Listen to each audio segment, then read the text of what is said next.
he was talking about being immature and being wise. You can be immature and being intelligent, but you can't be wise, because when you're wise, you apply the information, the knowledge you have to whatever the situation. My situation was, I was applying what I thought was based on my experience, that I'm an insurance agent. I know about liability. This can go left. That was my logic thinking. If I was immature, I would just be going with my emotions. I'd be like, I'm just gonna beat this dude up. I don't care about nothing. I don't care about the consequences. I'm just gonna do whatever I feel like doing, because I feel like this guy disrespected me, and I'm gonna do whatever I need to do. And whatever happens to him, whatever happens. That is immaturity. And that was my whole premise. Now go ahead and tell me what you're gonna tell me. Now, you said that was your premise? Correct. Now lay out your argument just in one sentence. Okay. Go ahead. So my argument is this.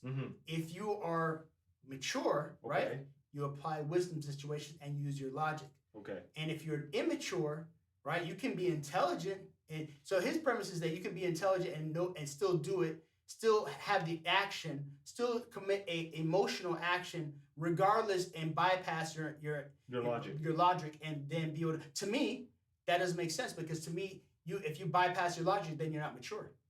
My whole premise is that you can't make decisions that are logical, to me, logical, and they're immature, and be immature. They have to be. If you make it a decision that's logical, you're out of the immaturity stage, because a mature person is going to go follow their logic. They're not going to follow dictated by their emotional status. Because if you say, okay, well, they could be intelligent, they could understand all the dynamics and still do it, then you really don't understand the dynamics. Then that's immaturity.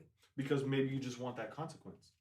But why would you want a consequence that is detrimental to yourself? Because that's not logical. It emotionally satisfies you. Correct. I understand. So if it emotionally satisfies you, you, right? Right. Okay. That's immaturity, because it's not logical. Because I'll give you an example. So if it's emotional, I don't know. When I see my wife and I gotta kiss her, it is emotional. That's what I was about. That was literally what I was I think it's a play on words. It's a play on words. So you don't see this? You're putting words in places where they could go like a little bit later. Yeah. Like I feel like I think it's context. We talk about context, right? Like it's context. It's like when you were explaining it, it's like where is it? Where's the word I'm looking for? Maturity. Maturity, yeah. There's like three main words for me right now in this debate. Debate, yeah. Maturity, wisdom, and logic. Yeah, and intelligence, because he has intelligence. Intelligence. Yeah. Okay, so knowledge. Knowledge, yeah. Correct. So to me, this argument is just too many words right now. All right. To me, wisdom is applied knowledge. Correct. Now, what if you want to apply it for a certain effect? Yeah. Whether it's it's logical to them. Yeah. And you'll get the reward that you want. Okay. On the back end. Yeah. Let's say you did something and you know it's not a great thing to do in context. Okay. In the moment. It's not a great thing to argue with your girlfriend outside. Yeah. Exactly. But let's say you want to another female to see you breaking up with your girlfriend. So that to me, that's a context of trying to elicit a certain type of emotional response based on what you're trying to accomplish. Which is what word? Which one of those four words we were using? It's not just knowledge. But is that maturity? It requires you intelligence, and it does require maturity, because you have experienced so much, you understand that argument is going to cause that person to give that reaction. Well, that's a different story. Which is knowledge in action. Correct. Which is wisdom. Okay, yes, but this is what I want to explain. You're gonna have, in order for you. So my whole argument was what we were talking about is maturity versus immaturity, right? Okay. Making immature decisions. People who are mature, who have logic, don't make immature decisions. That was my whole premise. You don't make immature decisions. You don't make decisions, and you don't make decisions that are logical, that are detrimental to yourself. You know what I'm saying? So what his premise is, like, a person can know full knowledge of what they're getting into, emotionally know that they're going to go into it emotionally, know all the dynamics of it, and still go into it, and that they can still be mature. To me, they can't be mature because they're not making a logical decision, because it's detrimental to themselves. I mean, the action of doing that is insanity, Right? Correct. You literally fit into it. Correct. Like insanity. Yeah. However, is every wise person you ever met in your life sane? Was Solomon sane when he wrote Ecclesiastes? I don't know. Right, when he's talking about everything is gonna die one day, everything is vain, everything I did was worthless. Does that sound like a sane person to you? That sounds like depression. It could be, and that could be in context at that time. That's what he wrote in that time for that context. Doesn't mean that every pictured moment that you have can be broad span in a prototype for everything you ever do. So that might be like a picture, like click. He was depressed at the time, but that's not the whole aspect of his life. But the argument you were making is that if he was mature already, he wouldn't make immature decisions. Correct. He would make logical decisions. He would make logical decisions. Correct. So is it logical to sit up and say everything is going to die and everything is going to go away? No, I don't think so. You don't think it's logical to say that everything is going to die? Everything is going to die. I mean, that is going to happen. It is logical. But is it sane? Is it sane? Now, have you said it yourself? That if I say it right now, it is sane because it's something that's going to happen. Well, we're discussing somebody else. But that's what I'm saying. He's speaking for himself. True. He's speaking for himself. And as Christians, at least me specifically, I believe him to be a wise person based on what he's written. Right. So, if he is a wise person, but he does not sound sane, is he mature? Of course he has to be mature. Right? He's mature, he's wise, he's intelligent, he's lived out throughout his whole life, but he's not sane, right? He's thinking that the world is coming to an end. He knows the world is coming to an end. And he's saying that everything that you do is worthless. Now imagine if somebody comes to you in person and says that everything you do is worthless, man. You're gonna die anyways, right? You get up in the morning, you go to sleep at night. What is the worth of your life? Now, that doesn't sound sane to me. That doesn't sound logical. Now, he might have been the most intelligent man at the time, right? Based on the information that he knows. Now, we don't know him, so we can't really dictate how sane he is just based on an isolated incident or just words. Go ahead, D. You were going to say something? No. So, to me, in my mindset, and then we're going to move on to you, because we're going to get to some other things, because we get deep on this topic. My mindset is this: that was a prototype or picture of something that for us to see in the future. That's why we're looking at somebody who's talked about something in the past. We have a different set of parameters and paradigms now than he had then. You know what I'm saying? So he was a king at the same time. We're not kings. We're not in a situation where we have all the things that he had to deal with in that point. We'll get back to it, but we want to get back to you, sir, because we're going to introduce yourself. You're going to tell us who you are, and you're going to tell us, of course, where you've been, your backstory, what you're trying to accomplish. And you're one of my good friends, Patrick, not Patrick Ben David, but Patrick Oliveira from Brazil. Let's go. Patrick. Let's go. Appreciate it. Well, obviously my name is Patrick. I was actually born in Springfield, Mass. Okay. So my family they're all Brazilian.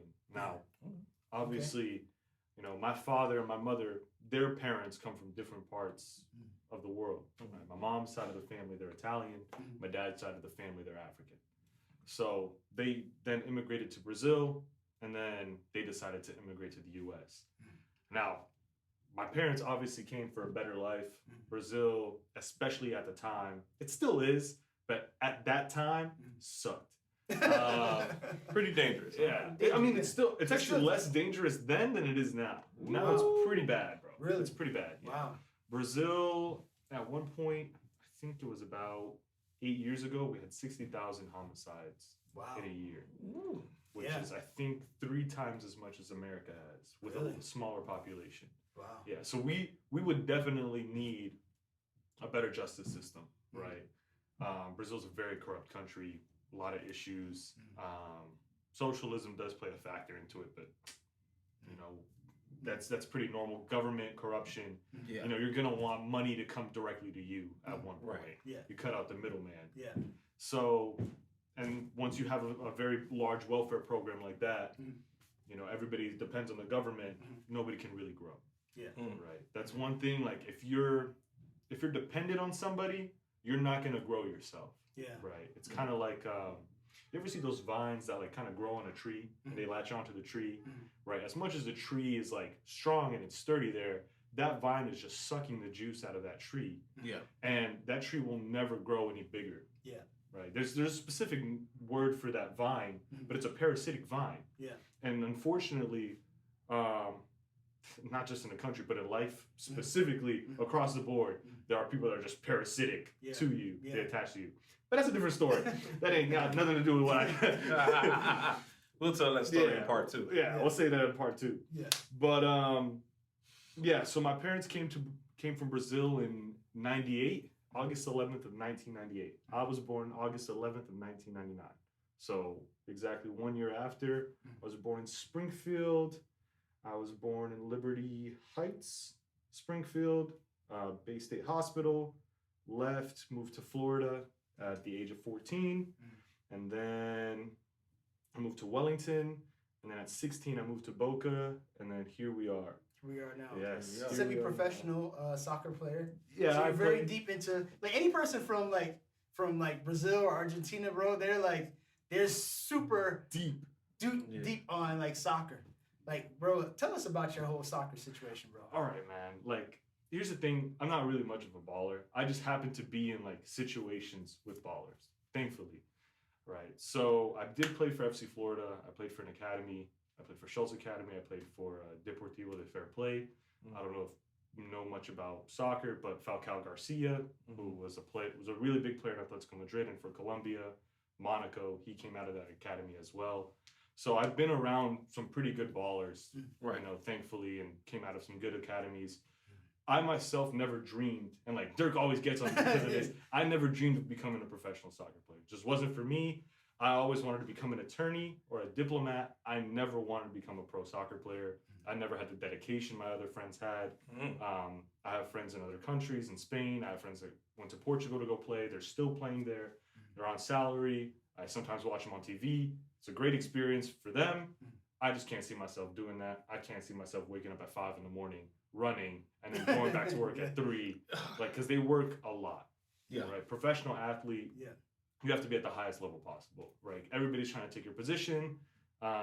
It's physically demanding. At the end of the day, you're a professional athlete, right? And you have to be entertaining because at the end of the day, it's literally professional entertainment. Right. Yes, sir. It's kind of like acting, right? You see, I think it was Christian Bale that had to eat like an apple and drink coffee for like 70 or 80 days. The Machinist. Exactly. You remember when he was looking all gross and all skinny? Like terrible. He committed to it, man. Yeah, exactly. Bro, like he destroyed his health for that.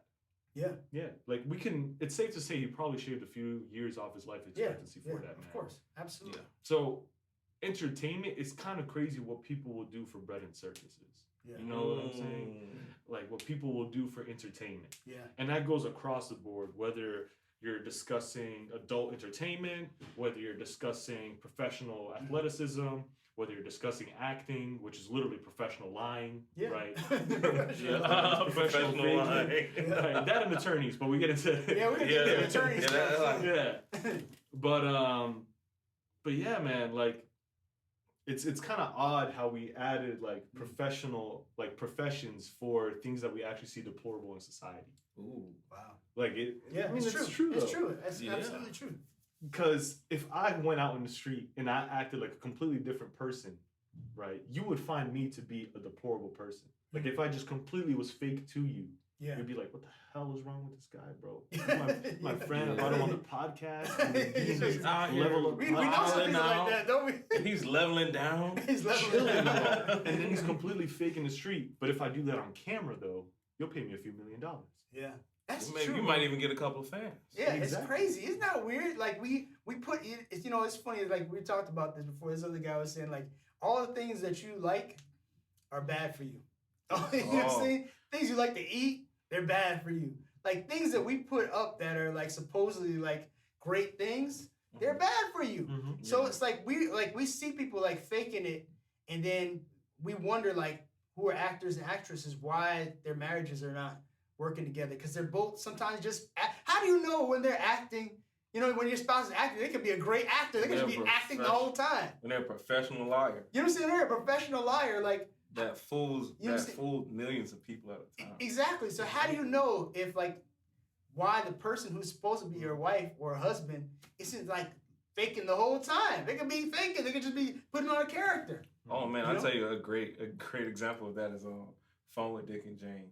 Bro, I love that movie. You ever see that movie? They're like both secret agents, but they don't know that both of them are living like these secret agent lives. Yeah. So one night they come home and they're actually on a mission, and one of them goes across to. They get the same mission, but from different companies, and they run into it. And she's shooting at him, and he's shooting at her, and then they go home and they're like.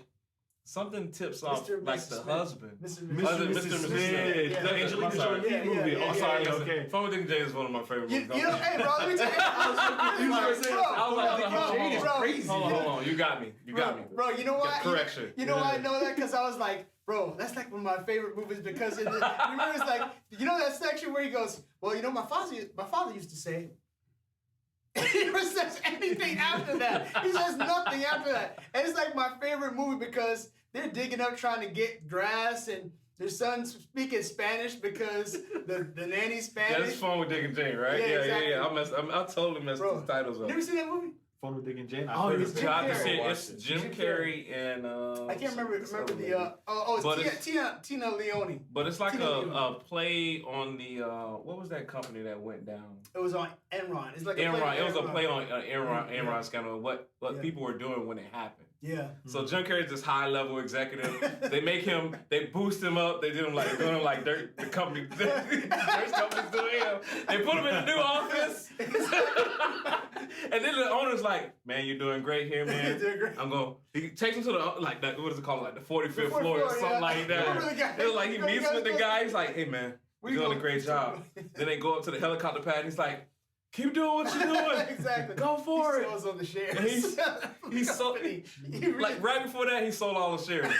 But all the floors are like burning papers. Exactly. Like they're like everybody's cutting everything down and grinding all the paperwork. And it's so funny, bro. And they lost their 401k. They put him on the news the next day. Yeah. They put him on the news the next day to represent the company. Yeah. He was like. A male guy almost. Exactly. Yeah, he's an ambush. He's ambushed literally. Yeah, he's ambushed. Hey, so they put him on that, right? They put him on the TV, and the shares. They do an animation of the shares going down like this. He's like, and he's sweating at the same time. He's like, he's like, Dick, what's going on with your company? He's like, your CEO has sold all your shares, and your CFO is nowhere to be found. He said, can you explain that? He's like, like, huh? I don't know. Huh? You just became the CFO. What are you talking about? The CFO right there and then. Exactly. So. Oh my God! So everything goes wrong. They're holding on to all the bills. You know what I'm saying? They're like the grass that they just put in. The grass company comes to repo the grass. That's how far. You know, it's a Jim Carrey movie. Yeah. So you know how far this has to go. Yeah. My favorite part is when he's in the bar. Yeah.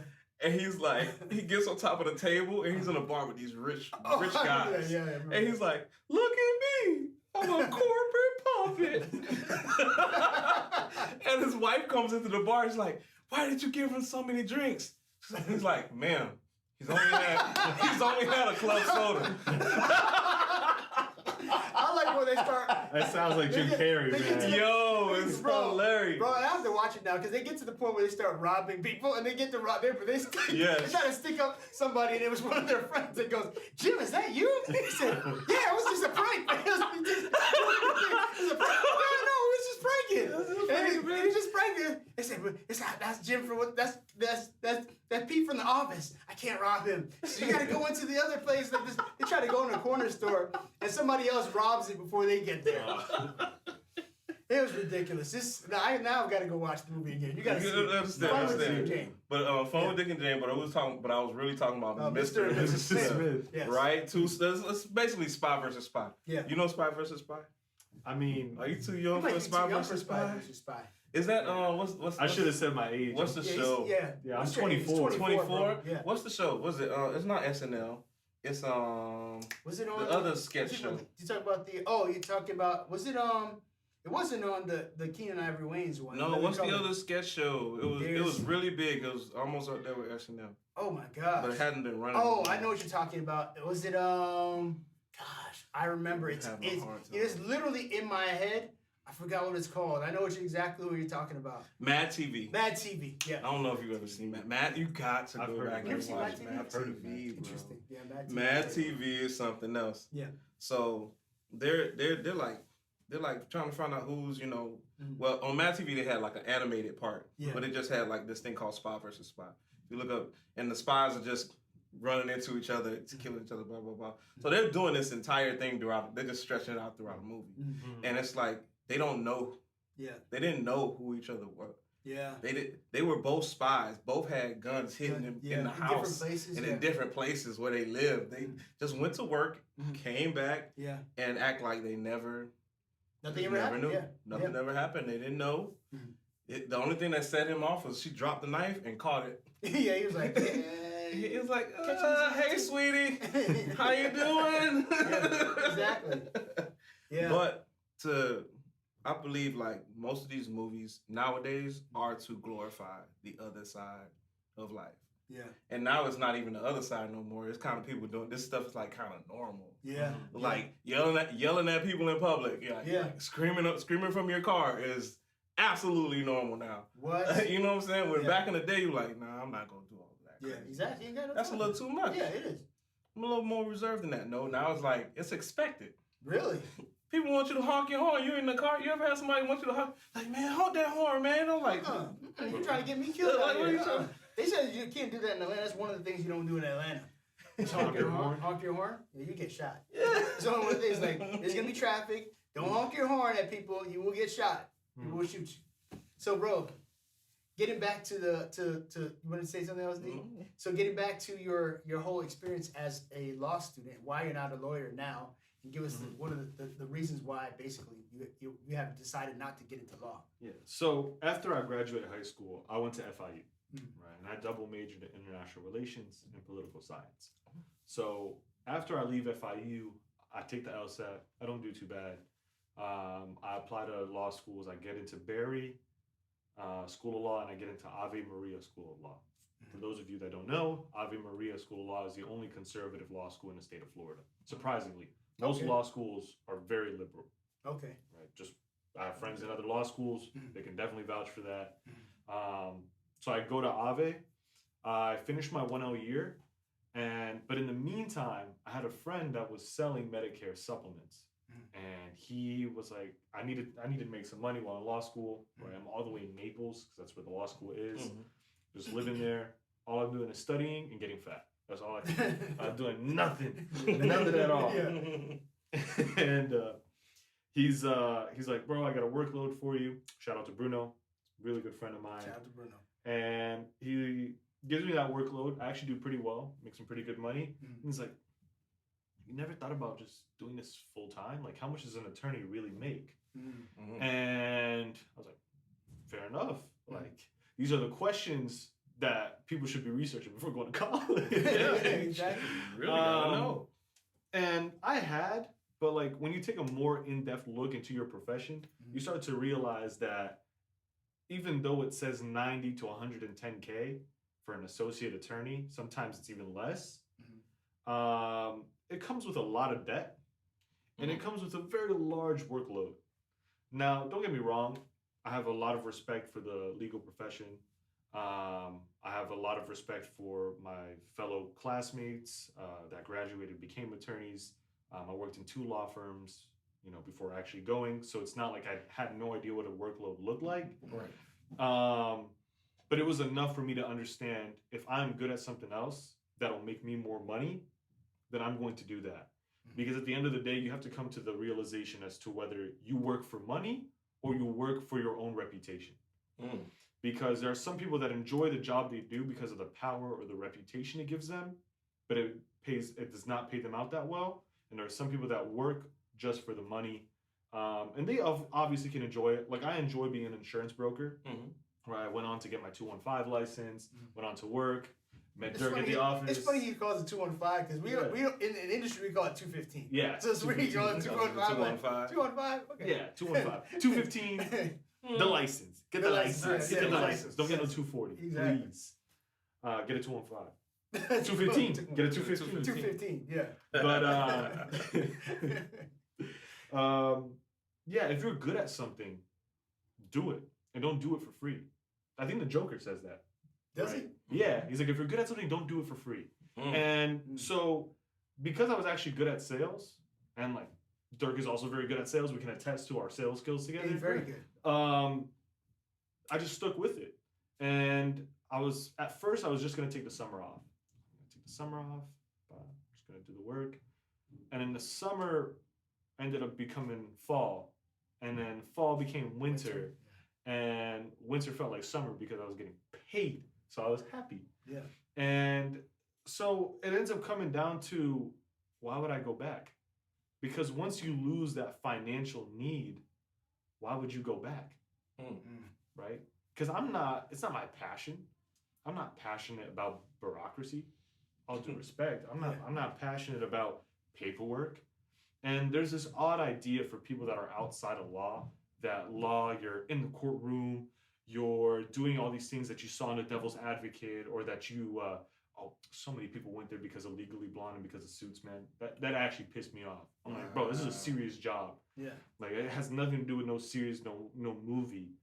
So people would actually go, and then they come to the realization about how bureaucratic and how boring this job actually is, and how much this actually sucks.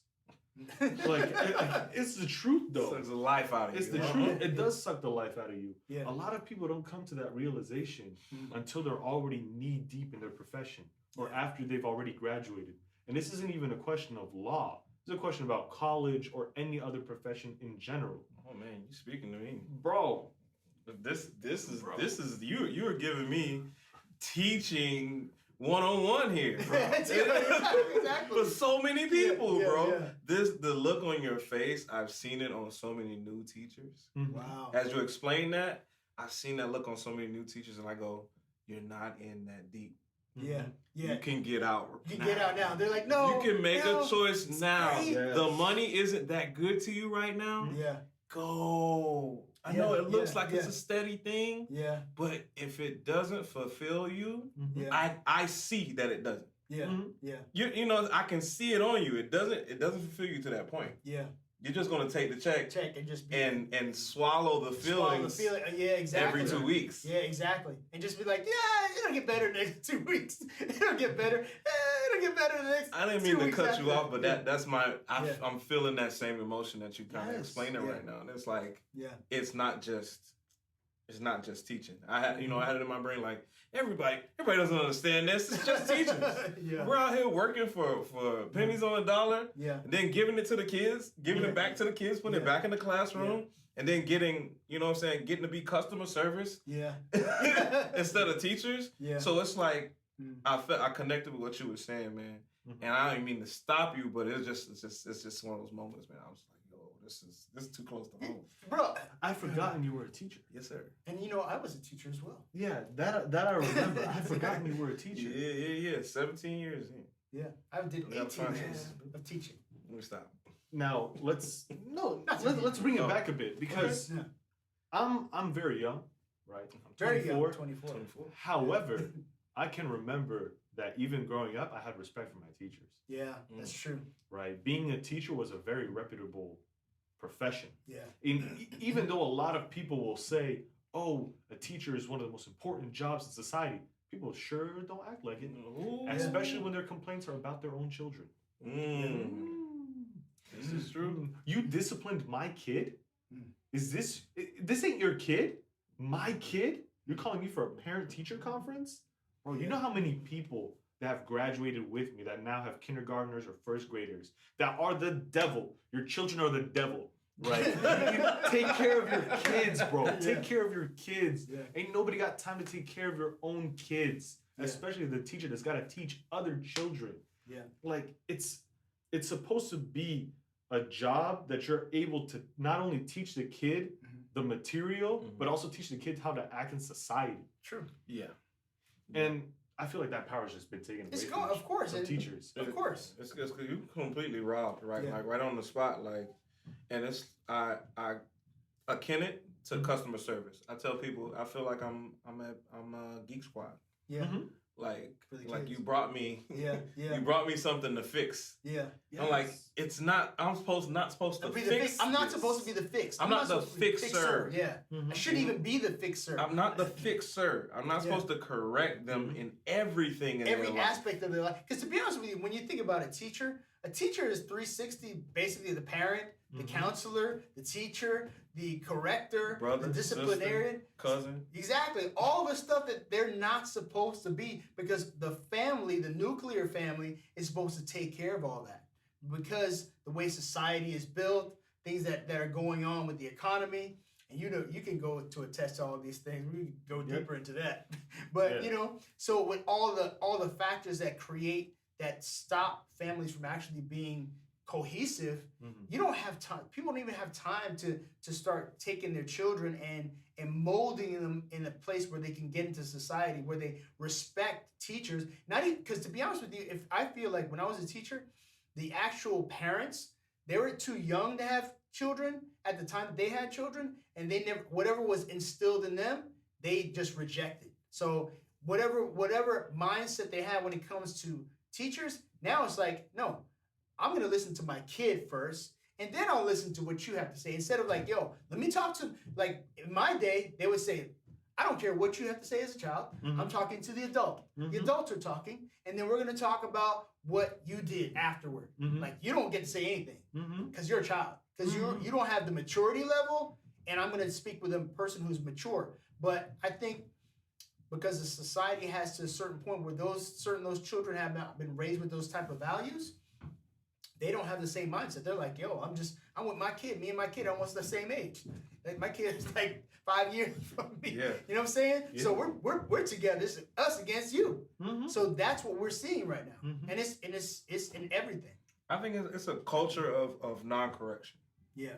Nobody wants to be adjusted. Yeah. Like you grew up.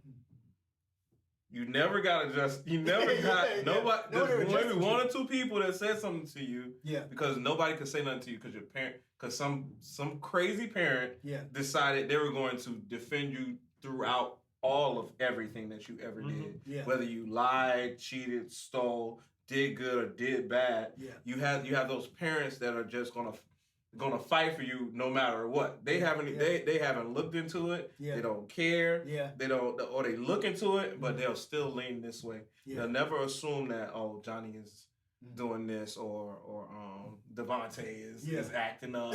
I'm like, he can't just be acting up, or Joshua or Andrew. Or the bad Bible name. The bad Bible names. All the bad So, Bible names.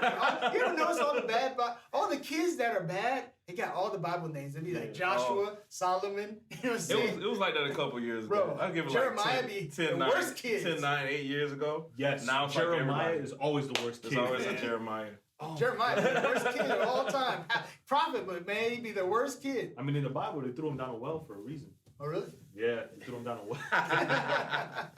Man, but the correction factor in parents now is, I believe that, I heard this earlier this week, it's like unstable parents give you unstable kids. And then you wonder why they keep doing what they're doing. It's like, because maybe we haven't taken any time to look in the mirror to even just look at you. Yeah, it's true. And decide that I might be, I'm a big factor in this problem. Yeah. I produced this person. Yeah, exactly. I'm a big factor in this. Maybe my unstableness is a reason why they're acting out this way. It's not just because they're young or because this is a thing that's gonna pass. No, it's something that you have to sit down and talk about them with. Yeah. Talk to them about. Like, even going into certain careers, like sit down and go, I don't know if that's for you. I don't know if that's for you. Yeah. But at the same time, I believe that parents should also, I think like the first couple years of life is just finding something that they're good at. Mm-hmm. You put them in everything and see where they shoot off at. Mm-hmm. Then you invest. Yeah. Don't invest in something in your past dream. Mm-hmm. Yeah. Don't live vicariously through them. Don't invest in your past dream because you want to see them do it. Are they going to do good at this? Because if you were doing good at this, you'd be doing that. Mm-hmm. You know what I'm saying? If it was really in your blood like that, you'd be going. Mm-hmm. No, absolutely. But you know what? I remember one thing Creflo Dollar did say about. He says like you teach children how to be a certain type of way. You're training them. Like if you don't start training them and say, listen, Johnny, you're doing this, and you don't correct that behavior, and they continue to do the same exact thing, and you let it go for a period of time, right? They're gonna continue. They're training you at a period of time because they know your response is not going to be able to respond in a way to correct them immediately. That's why, like as a teacher, like it's like almost you gotta put down every rebellion. Like people don't understand being a teacher is. Being a teacher is like being a captain of a whole army, right? Mm-hmm. And when you have the army, there's dissenters. Mm-hmm. And then you gotta have like other individuals watching other individuals. It's weird. It's kind of, I don't know anybody else who besides the teacher can relate to this, but you gotta have your own little spies and captains in there, or people who are on your side, because a class can turn against you if you don't have psychologically people like in place, like helpers. We call them helpers. They like literally like, Mr. Everett don't like you to do this. Don't do that. You know what I'm saying? They gotta check them. So, but you gotta put those people in place who are like, oh man, it's almost like somebody giving you the corner office. Like you gotta like, slightly. Hey, you know what I'm saying? It's like giving the corner, like, hey, you want to be my helper? Oh, okay, Mister, I'll help you. What you gonna do? Can you grade the papers for me? Yeah, okay. And you know what? I want you to tell me when people start talking in class when they're not, because then you know when you first come into class and kids don't know you don't know everybody's name, and then when you know their name, they're like, they say, hey, Julia, tell me what his name is. Because, he's trying to hide so he can be bad, right? Yeah. And you're like, Julia, his name is Jacontre. Oh, Jacontre, I got you. Why you tell Jacontre? Why you tell my name? Well, Mr. Taylor said, I got to find, because they let it hide for the first couple weeks and do bad stuff. Once you find out who they are, you're like, hey, Jacontre, come over. You come to the front. You're in trouble right now. But you have to put things in place, or else you'll have like rebellion on your hands. So you have to have certain things going psychologically, and people don't realize you got to do all this within the classroom. And and every single day you got to reinforce things. Like you're basically your own government within that space. You want to say something? Yeah, man. I believe that you have to duplicate yourself. Yeah, you do. In other, like, hold on, you're a good candidate for this. Yeah. You're a great candidate for this. So with that being said, Patrick, if you could duplicate yourself, what other things would Patrick 2.0 or Patrick Beta be doing? Patrick Beta is wild. Patrick Beta is wild to say. Patrick 2.0. Patrick 2.0. If there was another Patrick. If you could, to culminate a goal. Yeah. You get what I'm saying? To bring a goal together, having more than one of you. What would the other Patrick or sets of Patrick be doing? That's a good question, man. They have the same exact personality as they can have the same exact personality, but you need another thing going while something else is going to get to where you want to go. I mean, I think one of them would be doing my brokerage job. And then I would literally be at the beach. I would be doing all the leisure that I wish I could. But I think it would just be working in other aspects of the business. Like they would just be working in the business that we're working with together. And then the other one would just be at home. Like the OG me would be working on the business, and the other one would be at home. Yeah. Selling life insurance and final expense. But at the end of the day, if I have another one of me, I feel like I would be able to have a lot more confidence in society just knowing that I have somebody else that has my exact same goodwill in mind. Yeah. So you need a wife, is what you're saying. That is exactly what I was going to go to. That's exactly what I was going to go to. Because men and women, we find that in our spouse. Yeah. Right? My dad confides that in my mother, and vice versa. They have each other's back. I find that in my brother. Like I was discussing this with my brother. Like somebody said, "Oh, you're exactly like my brother," and my little brother was like, "Hell no." I was like, no. It's not like that. Yeah. It's because you are a representation of your brother, when your brother's in another room. I was like, first of all, that's heavy. I don't know. That's heavy. I'm taking that with me. I'm sorry. I'm taking that with me. Yeah, but that's dope, bro. But my little brother, he's 21. He has my back. I was literally discussing with him last night. We were like talking about the lottery. Oh my God, could you have imagined if you won the lottery, like $1 billion?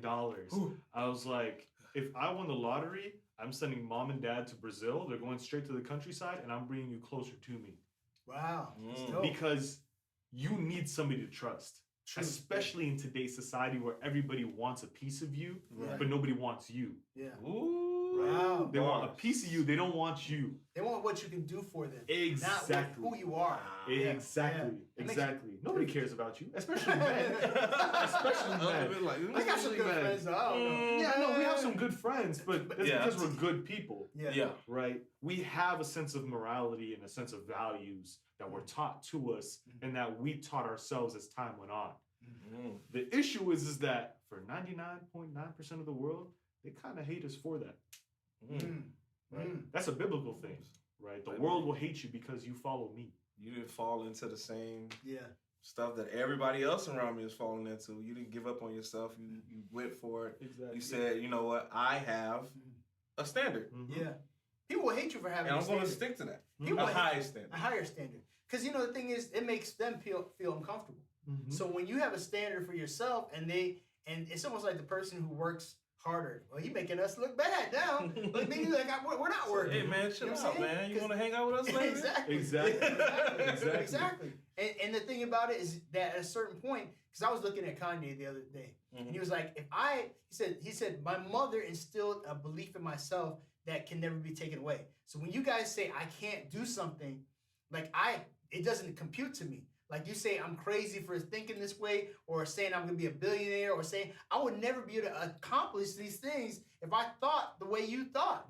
I got to think and believe in myself. If I didn't believe in myself, I would never accomplish these things. So I gotta cut you guys out mentally. I was talking to my student today, and this kind of occurred to me, and even I talked to Tim about this, is that his father was there, and we were listening to music, right? And this is why I can't, Patrick is not a musician, but me and Daryl and Tim are musicians. And I was talking to Daniel this morning. I was like, yo, I don't understand why but they understood this concept, why you would not want to be a musician. He can't understand why I don't understand soccer. So I guess we're even, right? Yeah. So at the same time, we were listening, in music, you have maybe drums, guitar, keyboards, and we were listening to Michael Jackson, right? And we were listening to September by Earth, Wind & Fire. Ooh.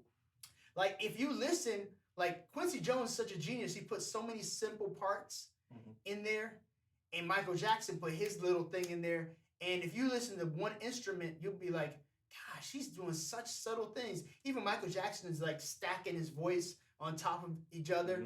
And then he'll do backgrounds, and he'll put small little things. You could tell based on how it was mixed. It'll be left, it'll be right, or in stereo, and then he'll have certain instruments where it'll be like a shaker, it'll be like or a clap, and it's right at certain points. But you can only appreciate that because you're listening for specific things. So we were listening for the bass. So I was talking to his son because I was teaching him, and he was listening for the first time. He was trying to play the whole thing without listening to the song. His father was like, yo, you didn't even listen to the song. This has nothing to do with music.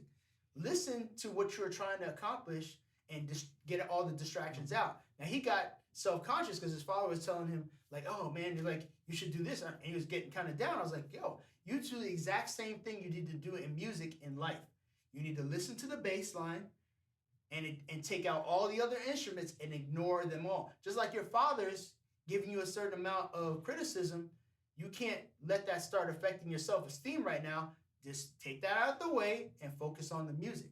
And then that has to do with anything, because you could be on stage and somebody might just not like they may give you a bad look. Now you can't play the instrument.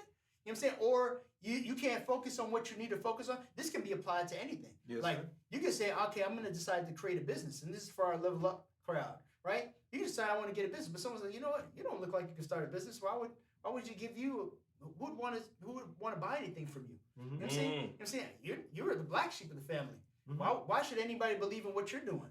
Mhm. You got to learn to take out the distractions and listen to the baseline.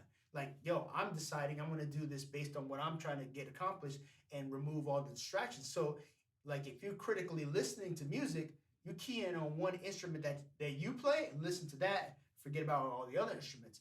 That will give you a better concentration on just in general on anything that you do across the board. And you could apply that to when you're having a conversation with somebody. Sometimes people are just taking conversations. They're just waiting to rebuttal without even listening to what the other person has to say. You know what I'm saying? So that can be applied to any option. That was my 2 cents for y'all level up players. Yes. Yeah, man. You can't let those apparently 90,000 thoughts a day. yeah. You know what I'm saying? Yeah, and 60 grand of them. Yeah. 60 grand of them are all negative. Yeah. You can't let those run you. And the people that let those things run you, you can tell it. Yeah. Because anything rattles them. Yeah, exactly. You know what I'm saying? You'll say, oh, no. Yeah. And then, you know, the subconscious is like so crazy, bro. Is that you'll accept some of the negative stuff coming your way because you know it's so much of it. So much of it. You're like, oh, I'll just take it. Yeah. Like I'm working with my coworker and I'm like, man, I'm trying to get him to get on this thought process of you making your day what it is. Yeah. Like but he'll come back at me with, well, bad things happen. Bad things do happen to you during the day. I say, well, are they bad because they're bad, or are they bad because that's how you feel about it? How you interpret it. Are you bad because that's when we talked about that before? It's like how do you interpret something as negative? You know what I'm saying? Like when we talked about this before, it's like I had to go to do. I think I had to drop you off one day, right? Mm-hmm. And then he was getting something done with his car, so I made a mistake and went like an hour out of my way. I was like 2 hours to get home. I was like, God, why did this happen?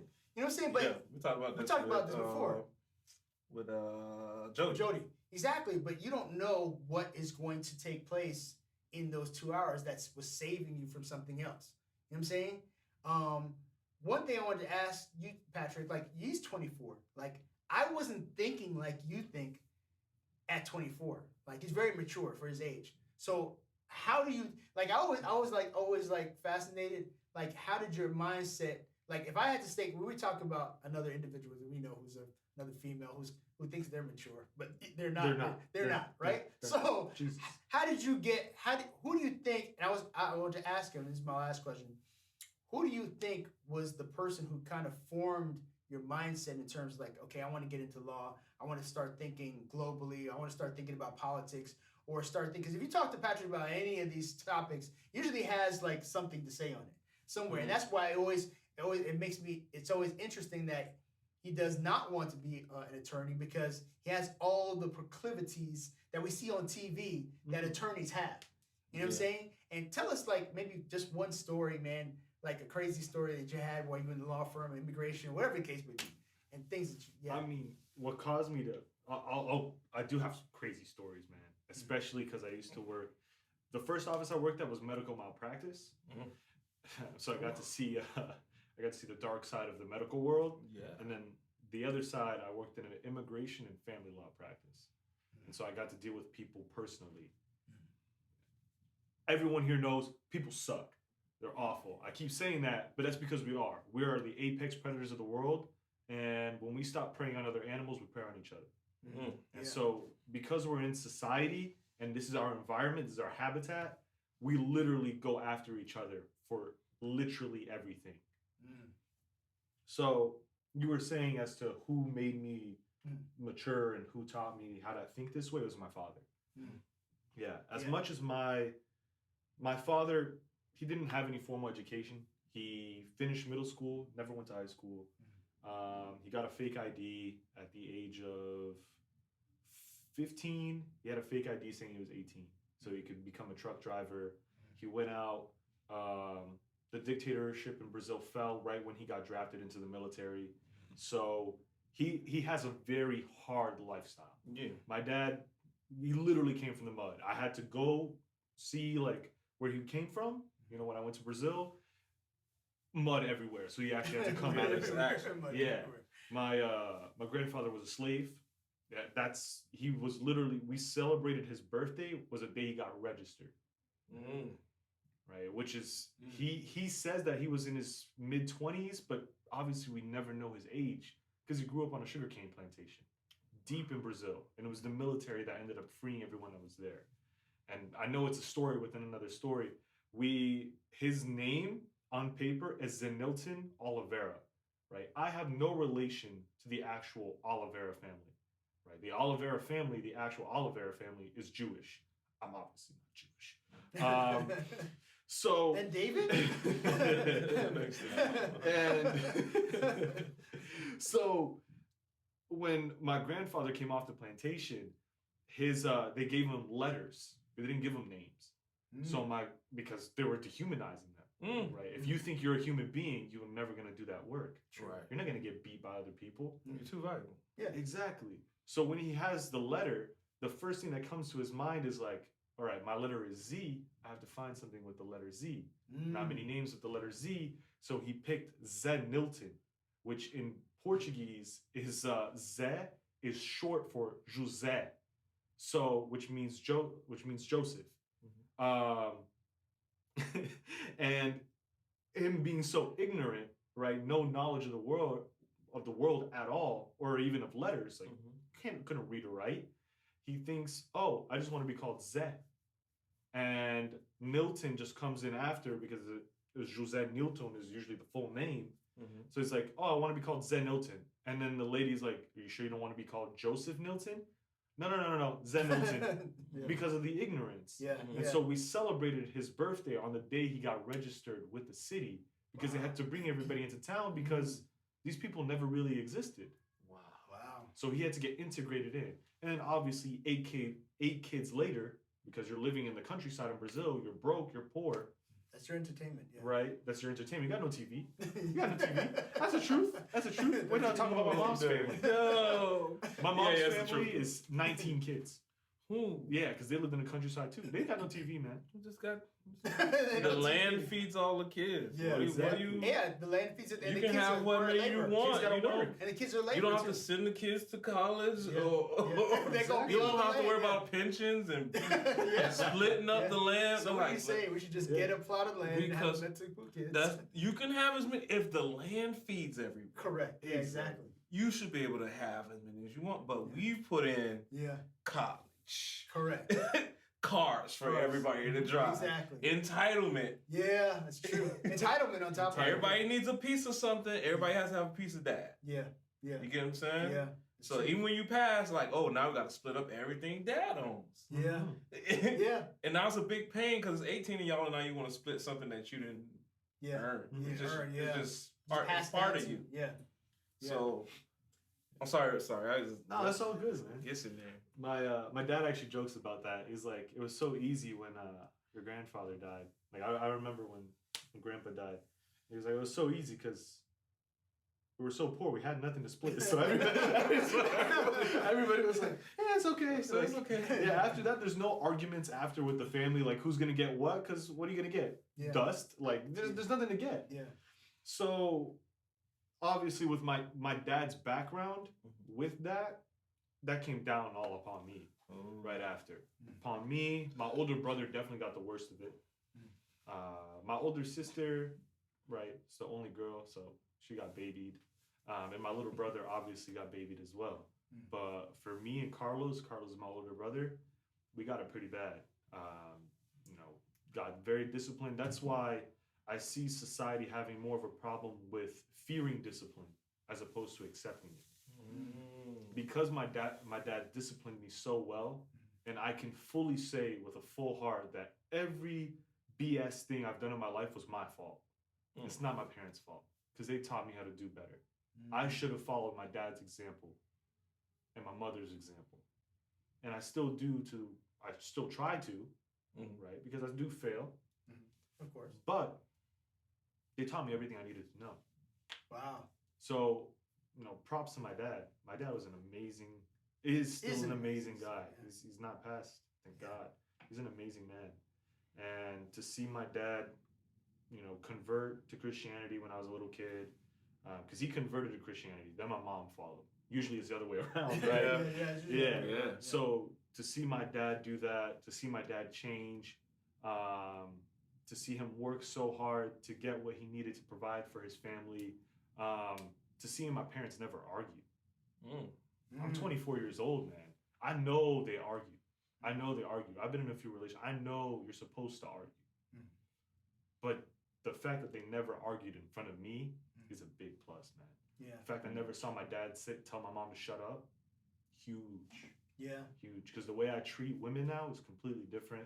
And I now have hope that even though I worked in family law and I've seen families get destroyed, worked in immigration, see families break apart because of paperwork, seeing people that I graduated high school with have babies out of wedlock or have already gotten married and already gotten divorced in a span of only a few years, my parents give me hope because I could see that they love each other. I could see that they're still together because they want to be, and that actually exists. Wow. Right. Wow. So that discipline that they have in the household and genuine discipline, right? Because when you're trying to discipline somebody for no reason, it's not really discipline. You're just being authoritative. Right? Because sometimes people need to understand the difference. My father never disciplined me out of turn, just to tell me to do something just to do it. He had purpose in what he had purpose in what he was asking me to do. Intentionality. Exactly. So that my father is definitely, responsible for why I think the way I think. Right? Go out, go see the world, but do so responsibly.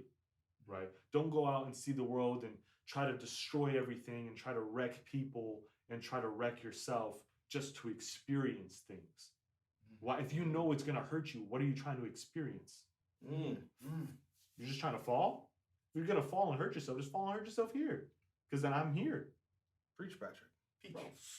Preach about maturity. Preach about maturity. Maturity, knowledge. Preaching about maturity. Wisdom. No, but these are things that parents tell their kids, and then kids don't accept. And then they go out in the world, and then they screw up. And they're like, oh, maybe my parents were right. Right. Yeah. There's a very lucky few of us that get that, though. Yeah. And it's like, it's very humbling to be around people that have gotten the same experience that you have. And it also makes you very appreciative because as a teacher, I see kids that don't get good morning. Yeah. You know what I'm saying? How are you doing? Yeah. How was your day? I see kids that don't get that all day. And that sucks the ever-living life out of me. Yeah. It's just like, because I'm the one that's you got to pouring out because I've been taught to. Yeah. If you're having a good day, people around you should be happy. People around you should be having a good day. You gotta, you're trying to do your best. You're trying to make your environment uplifting, and that's what we do right here on the D&D Leveling Up podcast. And if you don't know, now you know. That's right, y'all. Check out the interview. Let's go. My boy Patrick over here, man. Oliveira. Y'all take it easy. Thank you. Deuces, people. Good job, bro. Thanks, guys. We'd go a lot longer if it didn't take so long to get this stuff off the phones. That's the only thing keeping us from talking. And then women are coming in here in droves. Yes. Oh, you're out of space. I'm out of space. Oh yeah, bro, very cool, man. I really like it. Good job, man. Thank you, man. Thank you. Great job.